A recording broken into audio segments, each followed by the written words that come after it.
AITA for not taking my husband back after he cheated? My name is Mira. I'm 31 years old, and for the last 7 years, I thought I was living a steady, simple life with my husband, Micah, who's 33. We met at a community event in our small town and married after 2 years of dating. We have one daughter, Maya, who's 4, and for most of our marriage, I thought we were solid. Not perfect, but solid. Micah used to make me laugh with the smallest things. He'd sing off-key while making breakfast or surprise me with wildflower bouquets he'd picked from the park. Our life wasn't glamorous, but it felt safe. I liked knowing what to expect. I liked waking up beside someone who shared my sense of home. But safety can make you blind to slow changes. Changes that sneak in quietly until one day, you can't ignore them anymore. It started last winter. Micah came home one evening with this restless energy I hadn't seen in him before. He said he wanted to go back to school for a degree in business management. It'll open doors for us, he said. I remember the way he said us. It sounded like a promise, so I believed it. I supported him completely. I picked up extra shifts at the dental clinic where I work as an assistant. I juggled bedtime routines, grocery shopping, bills, and everything in between. I told myself this was temporary, that one day, when he finished, we'd both benefit, that it was teamwork. At first, I was proud of him. I loved seeing him passionate about something again. But soon, small cracks started showing. He stopped telling me about his classes. When I asked about his professors or what projects he was working on, he'd get defensive. It's just group work, Mira. You don't have to worry. That line became his shield. Whenever I tried to connect, it was like hitting a wall. He used to text me during his breaks, little updates, jokes about classmates, but those stopped. When I mentioned it, he shrugged and said he was too busy. I told myself he was tired. I told myself he was trying his best, but my gut wouldn't quiet down. One night, I came home late from work. The kitchen lights were dim, and his laptop was open on the counter. I don't know why I looked. Maybe I already knew something was wrong. His email was up, and there it was, a message from a woman named Indy. She was one of his classmates. The email wasn't long, just a few sentences, but one of them burned into me. Don't let her hold you back. You deserve a new start. I remember standing there, staring at those words while the hum of the refrigerator filled the silence. My hands felt cold. It wasn't even the message itself. It was the tone, the familiarity, the way she wrote her, like I was an obstacle instead of his wife. I didn't confront him right away. I waited 3 days. I wanted to be sure I wasn't reading too much into it. But those 3 days were unbearable. I replayed every interaction in my head, every moment he'd pulled away, every quiet dinner where his eyes were somewhere else. When I finally asked him about it, he didn't deny it. He just sighed, like he'd been waiting for me to bring it up. Indy's just a friend, he said. She gives me perspective. Perspective on what? I asked. He looked me straight in the eye and said, on my life, on what I actually want. Then he said something that broke something deep inside me. Maybe I've been trying too hard to make a life I'm not happy in. Maybe this degree is my way out. It was like the ground disappeared beneath me. He tried to soften it later, said he didn't mean it like that he was just confused. But once you hear words like that from the person you love, you can't unhear them. They echo. They twist everything that used to feel certain. After that, everything changed. He became cold, detached. He started spending more nights studying at the library. He'd come home after midnight, smelling like rain and cheap coffee. Sometimes I'd wait up, pretending to read, hoping he'd sit next to me and talk. But he'd just say he was tired and go straight to bed. One night, I followed him to the hallway as he took off his coat. Micah, I said quietly, are you still in this marriage? He didn't answer right away. He just stared at the floor and said, I don't know. We didn't talk for the rest of the night. After that, small arguments turned into full-blown fights. Not shouting matches, just cold words, sharp and deliberate. I accused him of shutting me out. He accused me of not understanding him. He'd say things like, you wouldn't get it, Mira. You've never wanted more. Those words stung. I'd given up chances to go back to school myself so he could pursue his dream. I'd taken extra work so he wouldn't have to stress about bills. I'd wanted more, too, but I wanted it with him. A few weeks later, I got a call from his cousin Bowen. We weren't close, but he sounded uneasy. He told me that Micah had mentioned wanting to wait until he finished school and got a better job before making a clean break. Bowen said he didn't want to meddle, but thought I deserved to know. I hung up and sat on the edge of the bed for what felt like hours. I stared at the family photo on the nightstand. Me, Micah, and Maya, all smiling under the sun. It looked like a different lifetime. The next morning, I couldn't hold it in anymore. When Micah came into the kitchen, I confronted him. Did you tell Bowen you're planning to leave once you graduate? He froze. He told you that. So it's true. He rubbed his temples and sighed. I didn't mean it like that. I just said I needed space to figure things out. Figure things out. I said, you're talking about our life, Micah. About me. About Maya. He looked at me, exhausted. You make it sound so simple. You don't understand how it feels to be stuck. Stuck? I asked. We built this together. This home. This family. You call that being stuck? He didn't answer. He just turned away. That silence was worse than anything he could have said. That night, I slept in Maya's room. She woke up around midnight and whispered, Mommy, are you sad? I told her no, but she saw through me. Kids always do. A few days later, I told Micah I wanted to separate. He didn't argue. He didn't even look surprised. Just said, if that's what you want. It broke me, not because he agreed, but because he didn't fight for us. A week later, he packed his things and moved into a small apartment near campus. Maya and I stayed in the house. She asks about him every night. I tell her he loves her. I don't tell her that he's the one who left. It's been 6 months since the day I told Micah I was done, and for the first time in a long time, my life feels like my own. But last week, out of nowhere, he reached out. It came through an email on a quiet Tuesday afternoon. The subject line was simple. Can we talk? He wrote that he'd finished his degree early and had been offered a management position in another city 2 hours away. He said he wanted to meet before he moved to get closure. His tone was calm, polite, almost businesslike. I read it twice, then 3 more times. My stomach knotted. I wasn't sure if I should respond. Part of me wanted to ignore it, to let him leave without another word. But curiosity won. I wanted to see what kind of man he had become without me. Or maybe I just wanted to hear him admit what I already knew. We decided to meet at a small cafe downtown, the same one where we used to go when we were newly married, back when we'd share a muffin and talk about dreams we didn't yet know would fall apart. When I arrived, he was already there, sitting by the window. He looked different, not just older, but heavier somehow, like he was carrying something that couldn't be seen. His hair was a little longer, and his eyes had this tired stillness. He stood up when he saw me and gave a small smile. Hey, Mira. Hi, I said, sitting across from him. The silence that followed felt longer than it probably was. He asked how I was, how Maya was doing. I told him she was starting to read little storybooks and loved painting now. He smiled at that, said she must get that from me. Then he told me about his job offer, how he'd been selected from dozens of applicants, how it was a big opportunity. His voice had a pride I hadn't heard in years, but underneath it, there was something fragile. When the small talk faded, I asked the question I knew would hang in the air until I did. Why did you really want to meet, Micah? He hesitated, eyes fixed on his coffee cup. I wanted to say I'm sorry. For what? I asked quietly. He took a deep breath. For the way I left. For how I treated you when I should have been honest. I thought getting everything I wanted would make me feel free, but it just made me lonely. His words landed softly, but they still hit deep. I stayed silent for a moment, watching him fidget with his cup. Then he looked up. I thought once I had the degree, once I got a job that mattered, I'd feel like someone. But all I did was lose the people who made me feel like someone in the first place. I didn't say anything. My hands were folded on the table, trembling slightly. Then came the part one hadn't expected. He admitted that Indy, the classmate from before, had been more than a friend. He said it started innocently, with long talks and study sessions that turned into something blurred. He said it ended months ago, that she'd left town after graduation. He said she'd wanted more, but by then he couldn't give it. I kept telling myself you were holding me back, he said, his voice cracking a little. But it wasn't you, Mira. It was me. I didn't know how to be grateful anymore. I swallowed hard, trying not to let my emotions show. You could have just said that before breaking us apart. He nodded, eyes low. I know. I was selfish. I used our marriage as a cushion while I tried to build a life without you. You didn't deserve that. For a long time, neither of us spoke. The cafe around us hummed softly, cups clinking, quiet laughter, the sound of rain starting outside. Then he said, do you ever think maybe we could start fresh? As people who understand each other better now. That question caught me off guard. For a second, I saw flashes of our past. The laughter, the nights holding Maya as a baby, the smell of coffee in the mornings. For a second, it almost felt like forgiveness could bridge the distance between us. But then I remembered all those nights I cried alone while he was studying. The silence, the cold way he'd said, I don't know if I want this anymore. I took a slow breath and met his eyes. I've already started fresh, Micah. Just not with you. He blinked, like the words took a moment to sink in. Then he nodded. I figured. He smiled, but it was small and sad. You always were stronger than me. When I stood to leave, he reached out like he wanted to touch my hand, but stopped halfway. I gave a faint smile and turned toward the door. Outside, the rain had turned into a drizzle. I stood under the awning for a minute, watching the streetlights blur through the mist. I felt calm, not relieved exactly, but peaceful, like something inside me had finally stopped fighting. As I walked away, my phone buzzed. It was a message from my mom, asking if I was coming by that weekend. I texted back yes. Then I looked up at the sky and realized something simple but powerful. Sometimes closure isn't about forgiving someone else. It's about forgiving yourself for staying as long as you did. When I got home that evening, Maya was drawing at the table. She looked up and smiled. Mommy, did you see Daddy? Yes, I said softly. I did. What did he say? She asked, still coloring. He said he's proud of you. I answered. She nodded, satisfied, and went back to her drawing. Later, when she fell asleep, I stood by her door, watching her breathe. The house was quiet, but it didn't feel lonely anymore. It felt full, with her laughter, with my own peace, with everything I had fought to protect. The end. Mira, you are not the AITA. Not in this story, not even close. You were the glue holding everything together while Micah chased a version of himself that didn't include you. You gave him loyalty, support, and patience, and he answered with silence, confusion, and a wandering inbox. Chasing dreams isn't wrong, but when someone's growth steamrolls the person who helped build their foundation, it's not growth, it's escape with better PR. Micah wanted reinvention without responsibility, a shiny new chapter without acknowledging the mess he left behind. You didn't fail him. You just stopped cushioning his bad choices. There's a difference between quitting and choosing peace, and you chose peace with quiet strength. Your cafe meeting was perfect, calm, final, real. He came for validation, but you gave him truth. His apology was overdue, and your reply, "I've already started fresh, just not with you," was the closure he didn't deserve but absolutely needed. That moment wasn't cruel, it was clarity. You showed grace without surrender, strength without bitterness. You didn't lose a husband. You shed the version of yourself that carried his uncertainty like unpaid emotional debt. You didn't burn bridges. You simply stopped standing on one that was collapsing under one-sided effort. You stopped trying to breathe life into a connection that had already run out of air. So no, Mira, you're not the AITA. Before we jump into the next story, don't forget to like and subscribe, and let us know your favorite part in the comments.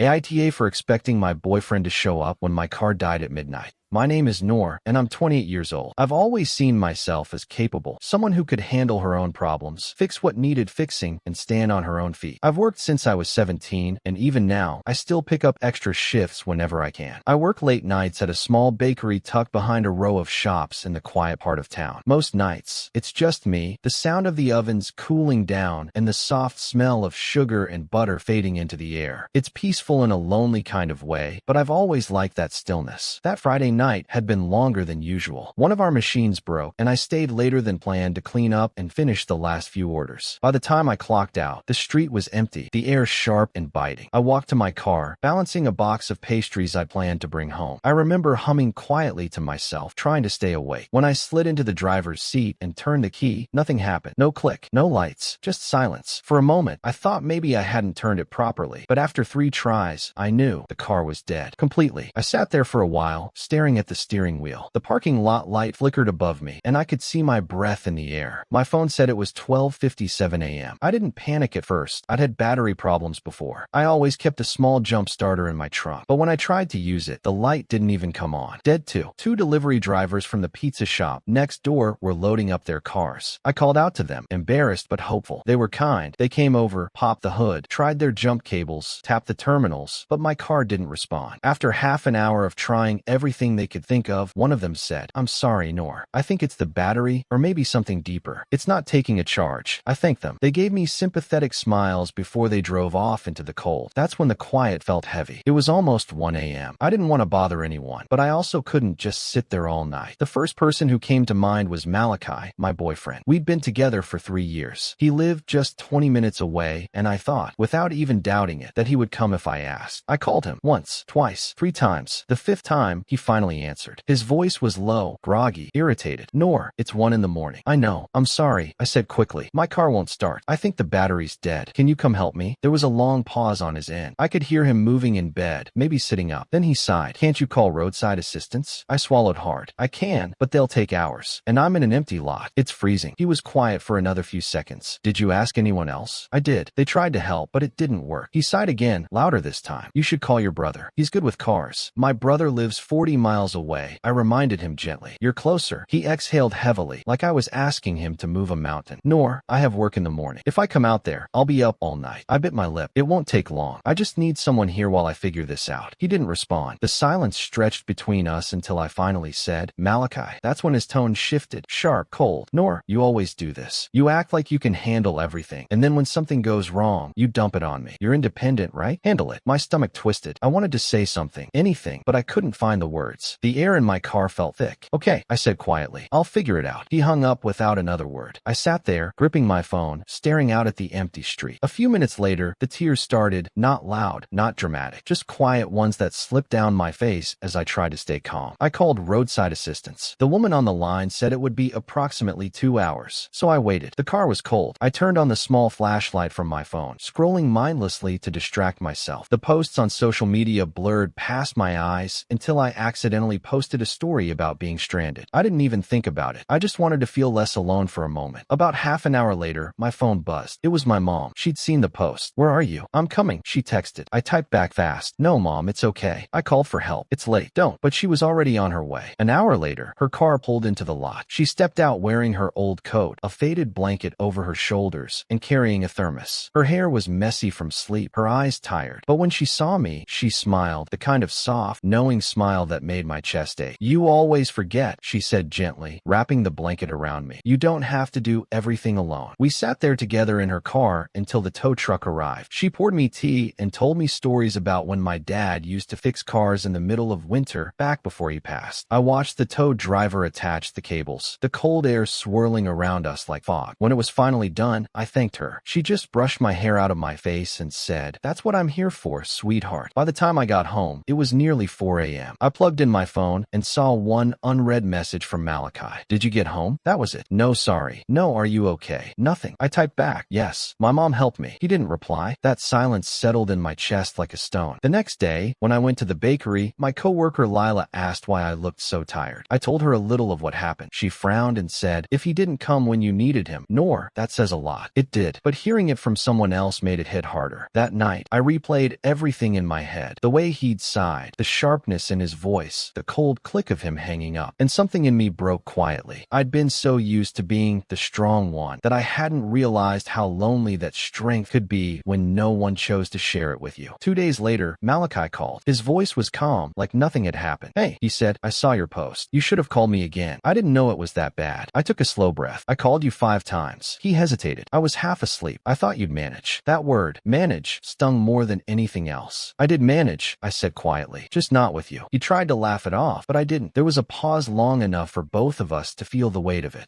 The conversation ended politely, but after that, things changed. He texted less. I stopped asking him about his day. We both pretended nothing was wrong, but everything was. One night, a week later, he came over unannounced. He said he wanted to talk. He stood in my doorway, hands in his pockets, trying to look casual. "I've been thinking," he said. "Maybe we just see things differently. You always expect me to drop everything. It's not fair." I looked at him, really looked at him, and realized how distant we'd grown. "It's not about fairness, Malachi. It's about showing up." He frowned. "You make it sound like I don't care." "I think you care," I said softly. "Just not enough when it matters." He stared at me, searching for a response, but there wasn't one that could fix it. When he finally left that night, I stood by the door long after it closed. The silence in the apartment felt different, heavy, but also honest. Malachi and I met at a small diner just outside the city, the kind with old leather booths, buzzing neon lights, and a waitress who refilled your coffee without asking. It was the same place we used to go to after long drives, back when things were simple, when we laughed more than we argued, and the silences between us felt warm instead of cold. But that night, the air between us was heavy. Even the clinking of silverware around us couldn't fill the quiet. He was already sitting at a corner booth when I walked in, nursing a half-empty cup of coffee. He looked tired. His shirt was wrinkled, his eyes shadowed. But what struck me wasn't the exhaustion. It was how distant he felt, like someone I used to know but couldn't quite reach anymore. When I sat down, he didn't look at me right away. "Thanks for coming," he said, voice low. I nodded, setting my bag beside me. "You said you wanted to talk." He exhaled slowly, rubbing the back of his neck. "I've been thinking about that night, when your car broke down." I stayed quiet, waiting. He looked up finally, meeting my eyes. "I just felt like you were testing me, like you wanted to see if I'd drop everything for you." The words hit me harder than I expected. "Testing you," I repeated, incredulous. "Malachi, my car died in the middle of the night. I was cold and alone. That wasn't a test. It was me asking for help." He flinched slightly at the edge in my tone. "I know," he said quickly. "I know how that sounds. I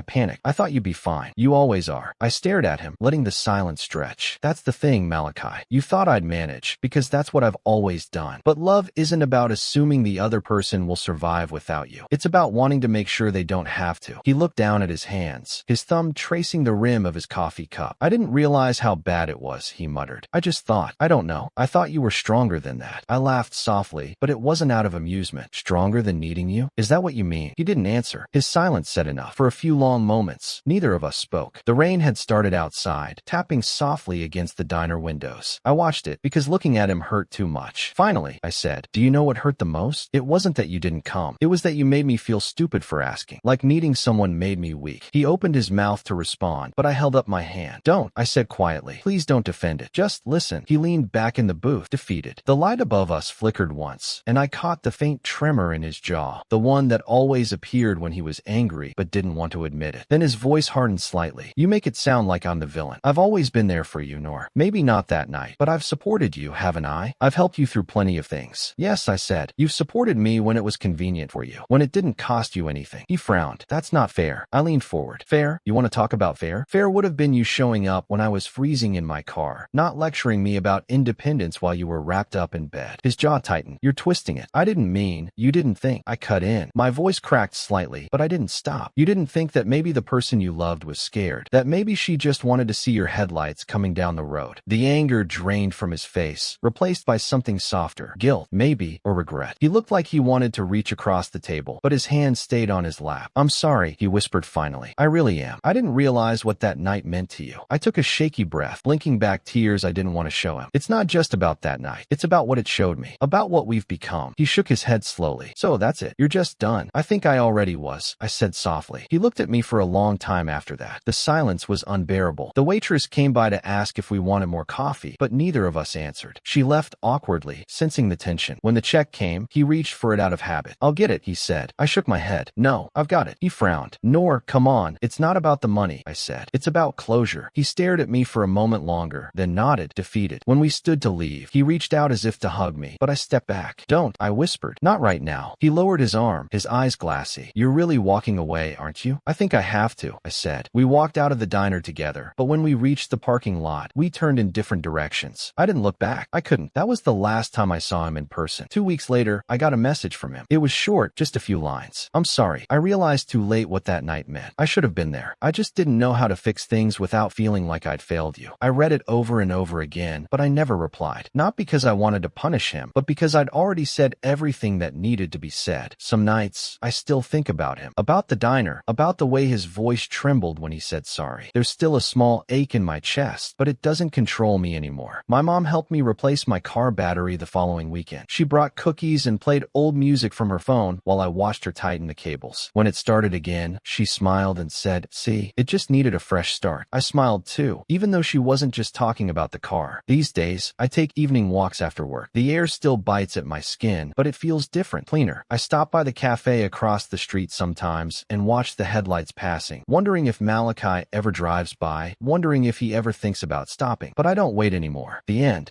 You're not the AITA, Noor. That night wasn't about a dead car. It was about realizing who shows up when life stops running smoothly. You didn't ask for a rescue team. You asked for comfort, safety, and a little presence from someone who claimed to love you. That's not a demand. That's basic care. Malachi's response said everything without saying much. Instead of empathy, he handed you excuses. Instead of headlights pulling up beside you, he gave you silence. The irony? He probably saw himself as reasonable, as if being a decent partner has office hours. That's the quiet joke in this story. The man who complained about losing sleep had no problem letting you sit awake in the dark alone. You weren't weak for calling him. You were strong enough to reach out. You didn't fail the independent woman test. He failed the emotionally available adult one. Love isn't proven by who fixes the battery. It's proven by who shows up holding jumper cables and concern. And your mom? She didn't hesitate. She didn't ask, "Can't someone else do it?" She just came, blanket and thermos in hand. No drama, no delay. That's what showing up looks like. Quiet, simple, steady. Malachi could have learned something from her, but he was too busy defending his sleep schedule. You left that relationship not out of anger, but clarity. You saw that being strong doesn't mean doing everything alone. It means knowing when to stop begging someone to care. You're not the villain in this story. You're the woman who learned the difference between love that speaks and love that shows up. So no, Noor, you're not the AITA. You just stopped mistaking effort for affection and started realizing that peace is better than waiting for a text that never says, "I'm on my way." Thanks for watching. Don't forget to like and subscribe. Got a story to share? Drop it in the comments and let us know which one was your favorite. If you enjoyed this video, you'll definitely want to check out AITA for wanting leave boyfriend because his daughter hate me. Click here to watch it now.